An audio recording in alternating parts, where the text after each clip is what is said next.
প্রবাসীদের পাশে ওমান সরকার। ওমানে মানব পাচার ও প্রবাসীদের সাথে প্রতারণা রোধে আরও কঠোর সিদ্ধান্ত নিয়েছে দেশটির সরকার।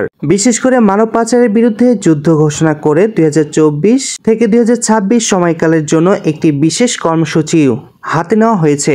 সাধারণত মানব পাচারের শিকার প্রবাসীদের সাথে নিয়োগকর্তা বা দালাল চক্র প্রতারণামূলক যেসব কাজ করে তার মধ্যে আছে পাসপোর্ট জব্দ করে রাখা, চুক্তির থেকে অনেক কম বেতন দেওয়া, সাপ্তাহিক ছুটি বা ওমান সরকারের দায়ের ছুটি মঞ্জুর না করা এবং অভিযোগ জানাতে গেলে নির্বাসনের ভয়ভীতি দেখানো। এছাড়া স্পন্সরশিপের জন্য টাকা নেওয়া ও কর্মীর উপরে সকল প্রকার নির্যাতনকে ওমান সরকারের গুরুত্ব মানব পাচারের লক্ষণও বলে বিবেচনা করে। সকল ক্ষেত্রে আইনি প্রতিকারের জন্য সংশ্লিষ্ট কর্তৃপক্ষের সাথে প্রবাসীদের যোগাযোগ করতে অনুরোধ করা হয়েছে। মানব পাচার সংক্রান্ত যে কোনো অভিযোগ জানতে ওমান পুলিশের হটলাইনে প্রবাসীর সহযোগিতা করবে। এছাড়াও নিয়োগকর্তা অত্যাচার থেকে মুক্তি পেতে প্রয়োজনে ওমানের সামাজিক উন্নয়ন মন্ত্রণালয়ের আশ্রয় নিতে পারবে প্রবাসীরা।